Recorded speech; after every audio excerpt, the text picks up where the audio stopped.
आप सभी को मेरा नमस्कार। आज हम डिस्कस करेंगे ज्योग्राफी इन एंशियंट टाइम्स। तो सबसे पहले ये डिस्कस कर लेते हैं ज्योग्राफी की जो ओरिजिन है वो कहाँ से हम मान सकते हैं, हम कैसे बोल सकते हैं कि ज्योग्राफी किस टाइम से ओरिजिनेट हुए। तो बेसिकली हम अगर समझें तो जो ज्योग्राफी की ओरिजिन है वो इंसान की ओरिजिन से ही कहीं ना कहीं जुड़ी हुई है। जब से ह्यूमन सिविलाइजेशन आया है तब से ही हम मान सकते हैं कि ज्योग्राफी या हिस्ट्री एग्जिस्टेंस में आई है।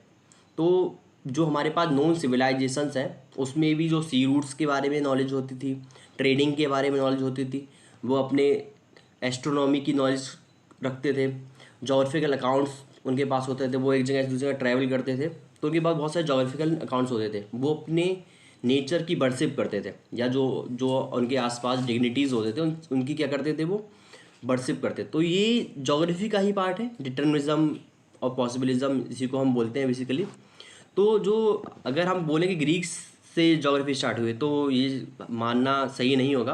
तो हमारे पास इससे पहले मेसोपोटामिया सिविलाइजेशन थी जिसको हम सभ्यता ही बोलते हैं।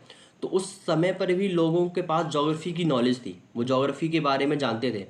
ट्रेड्स आपने आप में से कुछ कई लोगों ने पढ़ा होगा कि जो मेसोपोटामिया सभ्यता के लोग हैं उनकी इंडस वैली सिविलाइजेशन लोगों के साथ उनके ट्रेडिंग रिलेशनशिप थे। और वो लैंड रूट्स के थ्रू और सी रूट्स के थ्रू, दोनों के थ्रू क्या करते थे, अपना ट्रेड करते थे।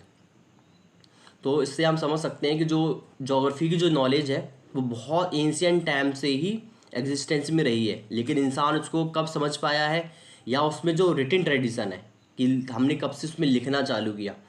तो हमारे पास अभी जो साक्ष्य है या जो हमारे पास एविडेंसेस है वो बेसिकली हमारे पास हैं ग्रीक्स के, क्योंकि ग्रीक्स ने क्या है, इनको एक गोल्डन एज इसलिए हम उसको कहते हैं कि उन्होंने इसमें रिटन ट्रेडिशन स्टार्ट किया, उन्होंने चीज़ों को लिखना स्टार्ट किया। इसलिए आज हमारे पास जो नेम है वो ग्रीक स्कॉलर्स को हम जानते हैं। लेकिन ग्रीक स्कॉलर से पहले या ग्रीस सिविलाइजेशन से पहले भी जोग्राफी एग्जिस्टेंस में थी। चाहे फिर वो आपकी फिलोसफिकल नॉलेज हो, चाहे वो आपकी मैथमेटिकल नॉलेज हो, चाहे वो आपको ट्रेडिंग्स की नॉलेज हो, ट्रेड वाइल नॉलेज हो, सी रूट्स लैंड रूट्स की हो, या फिर जोग्राफिकल अकाउंट्स हो, या फिर सन मून स्टार्स की नॉलेज या उससे डायरेक्शन पता करने की नॉलेज, ये ह्यूमन के पास बहुत पहले से ही एग्जिस्टेंस में थी।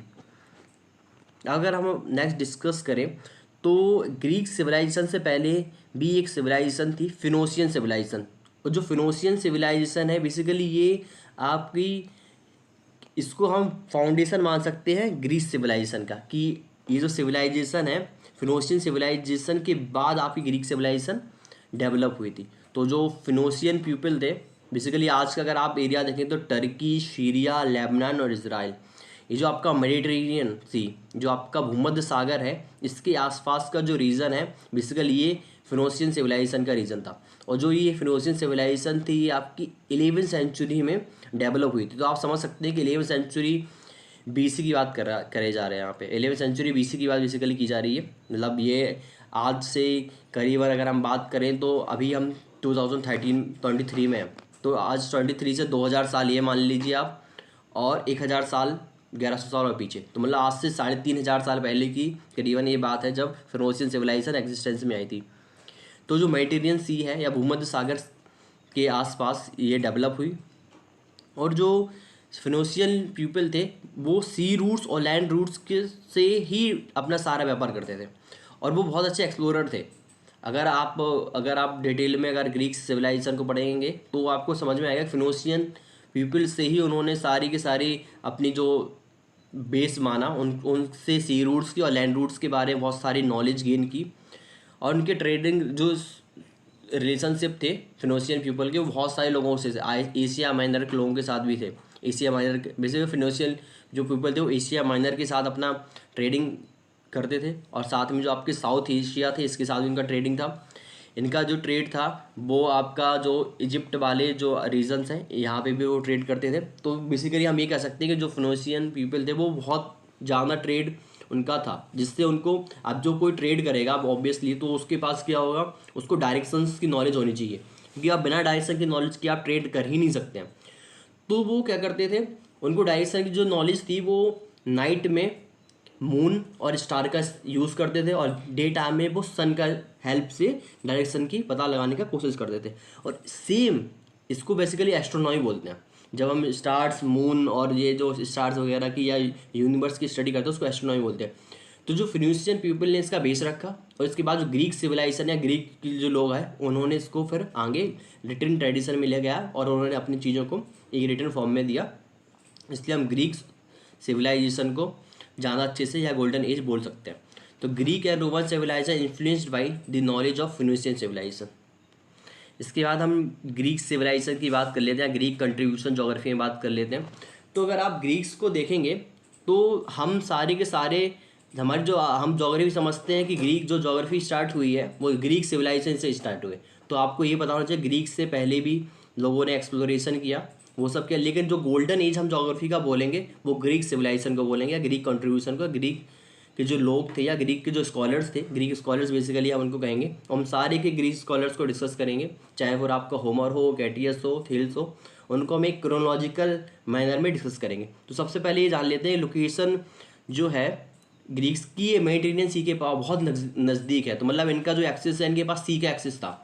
जब किसी के पास सी का एक्सेस होगा तो वो क्या करेगा, ट्रेड करेगा, एक्सप्लोर करेगा अपने आसपास के रीजन को।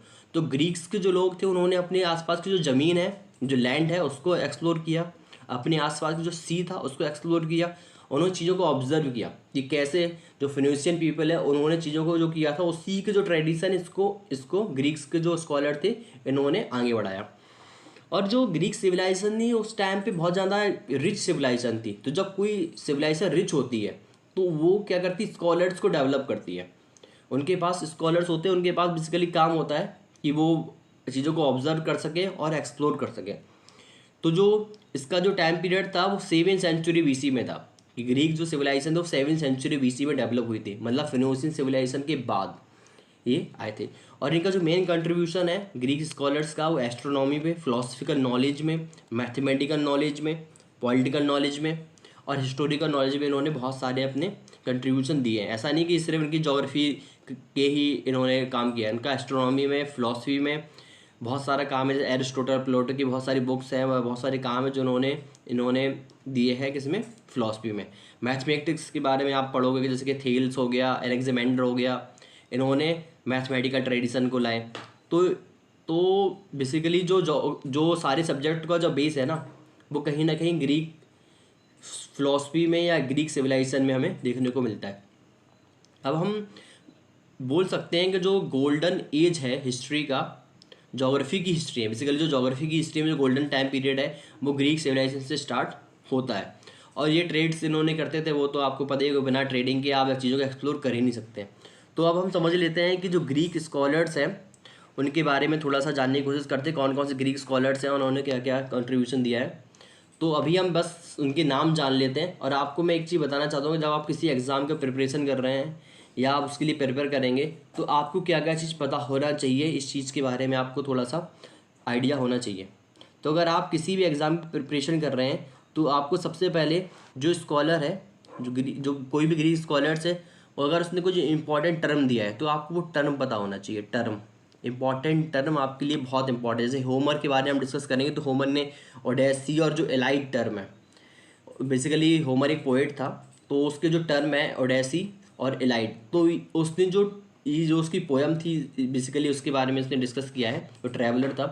तो होमर ने जो टर्म दिए हैं उस कौन सी टर्म होमर से रिलेटेड है आपको पता होना चाहिए। अब जो एरेटास्थनीज ने ज्योग्राफी नाम का टर्म दिया है, तो आपसे अगर एग्जाम में पूछा जाएगा ज्योग्राफी टर्म किसने दिया, आपको पता होना चाहिए एरेटास्थनीज ने दिया है, एलाइड किसने दिया है, ओडेसी किसने दिया है। तो जो एक टर्म है वो बहुत इंपॉर्टेंट है, किसी जोग्राफर ने कौन सा टर्म दिया है, ये चीज़ बहुत इंपॉर्टेंट है। और दूसरा है इनका टाइम पीरियड या इसको हम क्या बोलते हैं, क्रोनोलॉजी। तो जो क्रोनोलॉजी है वो हमें पता होना चाहिए कौन सा जोग्राफर किस टाइम पीरियड में था, या फिर पहले होमर था, थेल्स था, एनेक्सिमेंडर था।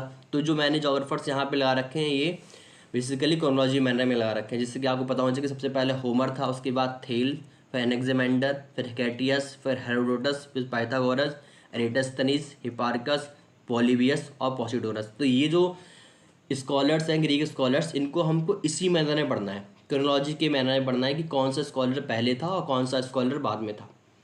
तो जो नेक्स्ट जो हमारा सेशन होगा, नेक्स्ट जो हमारी क्लास होगी, इसमें हम बेसिकली पढ़ेंगे एक एक स्कॉलर्स के बारे में, उन्होंने क्या कंट्रीब्यूशन दिया है। तो अभी आपको नाम के साथ फैमिलियर होना पड़ेगा कि कौन से जोग्राफर ने क्या काम किया है।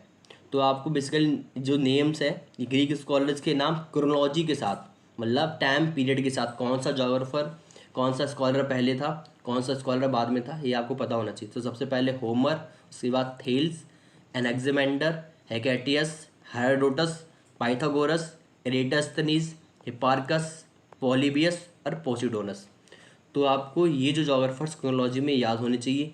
बाकी जैसे ही सेशन आगे बढ़ेगा तो हम देखेंगे कि होमर ने क्या काम किया है, उसके कौन कौन से वर्क हैं जो जोग्राफी से रिलेटेड है, थील्स ने कौन कौन से काम किए हैं, एनेक्सिमेंडर ने कौन कौन से काम किए, हेकेटियस ने कौन कौन से काम किए, हेरोडोटस ने कौन कौन से काम किए, पाइथागोरस ने कौन कौन से काम किए, एरिटस्थनीज का क्या कंट्रीब्यूशन है, हिपार्कस का क्या कंट्रीब्यूशन है, पॉलीबियस का कंट्रीब्यूशन है, और पोसिडोनस का क्या कंट्रीब्यूशन रहा है in the field of geography. क्योंकि हम इनके बहुत सारे वर्क है, लेकिन हम इनके वही वर्क देखेंगे जो इनके जोग्राफी के फील्ड में है। तो नेक्स्ट सेक्शन में मिलते हैं। इसलिए आपको थैंक यू सो मच जो आपने ये देखा। अगर आपको वीडियो अच्छी लगे तो लाइक शेयर सब्सक्राइब कर सकते हैं। Thank you.